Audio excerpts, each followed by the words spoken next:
PTV, Telebisyon ng Bayan. Kaya, sana po, ako rin, no, tanggapin ninyo na isang kaibigan para po tayo ay magkatulong-tulong sa pagbabagong tunay na darating. Huwag po kayong susuko at huwag kayong mananawa. Salamat sa inyo, mga organizer nitong ilagay nyo sa puso na tayo ay walang kaaway. Ang kaaway lang natin dito ang droga, ang sugal, at sino? Yung mga ayaw magdala ng responsibilidad. May mga tinan-over na po akong mga dokumento na ibubunyag po sa inyo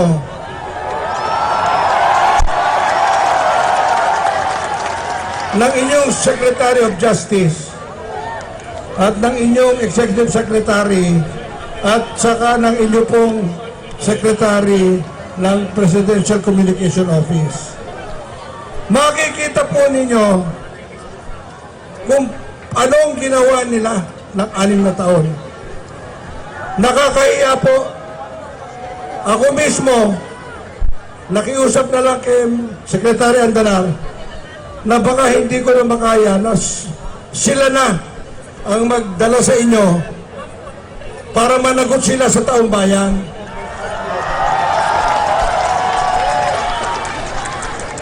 Matuwid na daan daw. Yung pala matuwid na dumediretso ang koleksyon ng pera sa mga bulsa nila. Makikita po ninyo sa mga susunod na araw, yung mga dokumento po na yan, kung paano nila kinukolekta buwan-buwan. Kaya sandali lang, kaya nilang magbayad ng 100 milyon para manuhol. Kasi baliwala po pag nakita ninyo yung koleksyon na kanilang ninanakaw. Pagkatapos sisigaw sila na matuwid, boss ko.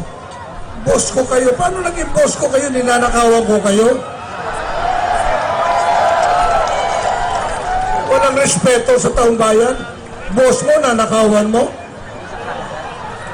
Kaya, mapatiin ko kayo uli ngayong araw na ito dahil sa akin po, malapit po ito.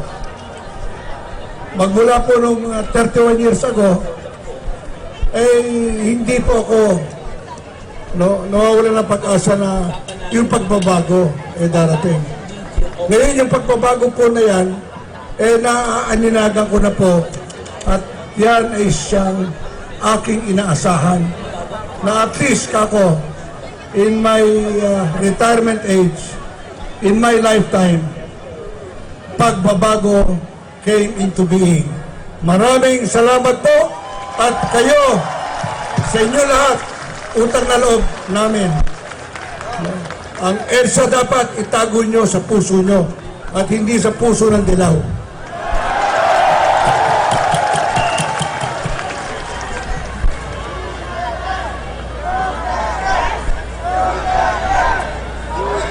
Maraming salamat, President Boy Saigon. Sa panahong tayong matatanda ang nagtatalo-talo, mga bata na mismo ang nagsusumamo. Change na! Panoorin natin ito. Sabi nila, masarap daw mangarap. Kaya ako, gusto kong maging teacher at magturo sa maraming bata. Paglaki ko naman, pangarap kong mapalago ang bukid na pinaghirapan ng tatay ko.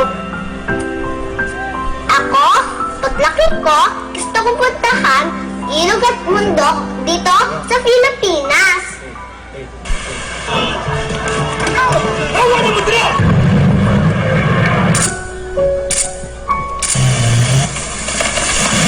Pero maabot ko pa kaya ang pangarap ko kung nauubos na ang pang-aral ko dahil sa bisyo ng mga magulang ko?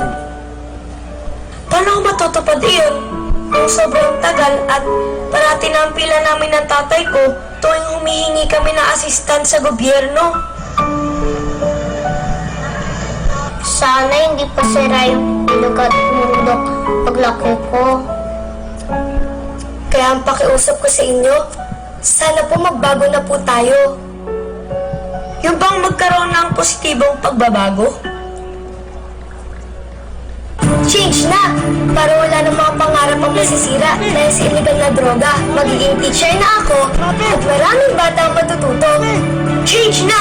Para mabilis ang tulong ng gobyerno.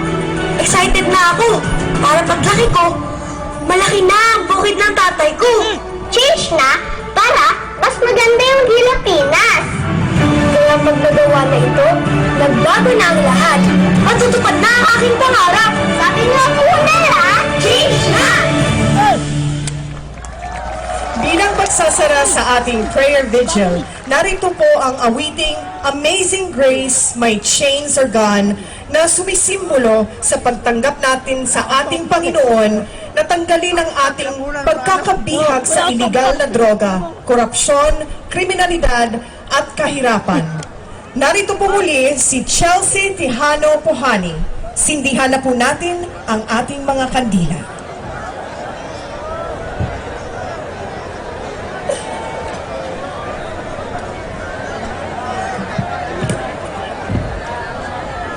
Let us all sing together, Amazing Grace, my chains are gone.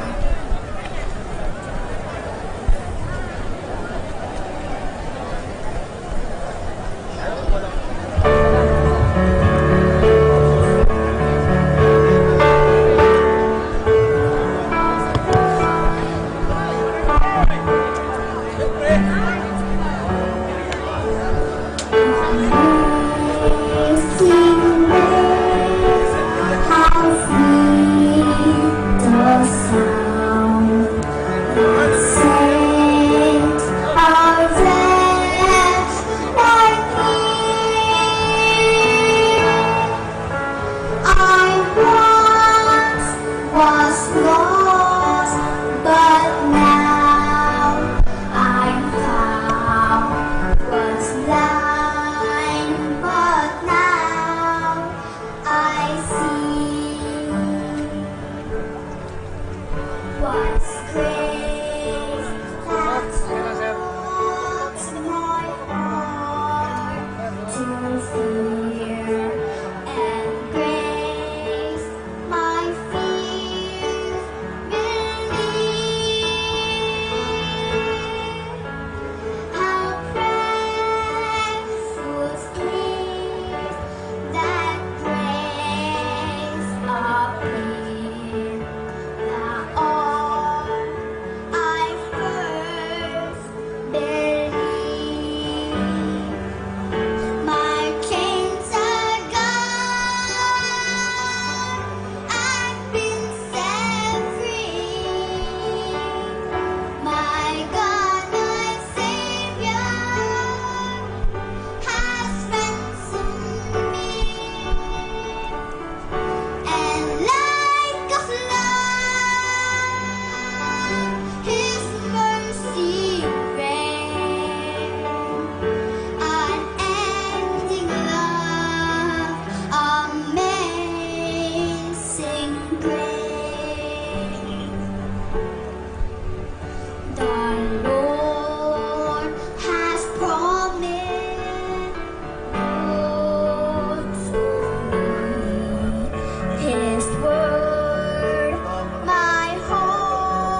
Mga kaibigan, yaan po ninyo natutunghayan ang ongoing program.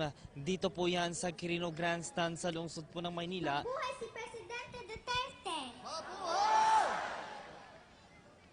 Ito po ay bilang bahagi pa din po nitong ginagawa nga po programa para po bigyang suporta. Ito pong si Pangulong Rodrigo Roa Duterte sa kanya nga pong ginagawang kampanya para po malabanan na po ito pong illegal na droga, kriminalidad at kahirapan, gayon din po ng korupsyon. Sa mandali pong ito dito sa loob po ng Grandstand area, halos punong-puno na po. Mabuhay ang San Jose Ito del pong Monte. loob po ng grandstand at napakarami na rin po. Mabuhay Ito mga tayong kababayan natin na patuloy po ngayon Mabuhay si na Presidente Duterte. sumama po dito po sa Freedom Rally, gayon din po ng vigil. So, Itong ating mga maya-maya po ay magbibigay po tayo ng ngayon, tuloy-tuloy mga na kaibigan, update nagsisatuloy live mula ng po dito sa patuloy na Quirino liwanag Grandstand na sa dumating lungsod na sa po ating ng kapanahunan. Maynila. Ito po ang PTV Special Coverage. Ako Atin po si ito Julius ipakalat Nasamron. sa buong At ito Pilipinas, po simbolo. ang ating patuloy na pagbabantay tungo sa pagbabago sa ating Tayo bayan. ay magkaminsan, Maraming salamat po. Pinupunan itong ating mga kalaban. Mawawala sa ating mga puso. Sapagkat tayo ay binigyan ng pag-asa, una-una ng Panginoon, at sa isang taong kanyang hinirang manguna ng ating bansa, si President Rudy Duterte. Mabuhay si Presidente! Mabuhay ang Pilipinas! Thank you. Tayo po ay nagpapasimula pa lamang ng ating programa ngayon.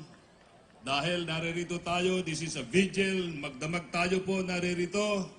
At bukas ng alas 6 will be the start of the show of force ng lahat po na nakikisa sa pakikipaglaban ni Presidente sa gyera laban sa illegal na droga. Kaya ngayong gabi, we will have some good entertainment galing sa ating mga celebrities. At huwag ho kayong matutulog. Naririto tayo. Lalaban tayo, pakita natin na talagang tinatanggihan natin ang korupsyon. Tinatanggihan natin ang kahirapan na ating dinadanasan. Dumating na ang liwanag, mga kaibigan, na mayroon tayong isang presidente na ganoon na lamang ang kanyang pagmamalasakit alang-alang sa ating bansa, alang-alang sa simpleng mamamayan kagaya sa atin. Kaya ngayong magdamag, naririto tayo, ipakita natin ang ating patuloy na suporta sa mga hangarin ng ating presidente. Malaking bagay ito, mga kaibigan. Inuulit ko. Sige pa rin yung radyo doon, no? Sabi, dadalawang po lamang sila. Talagang may tama sa droga yung...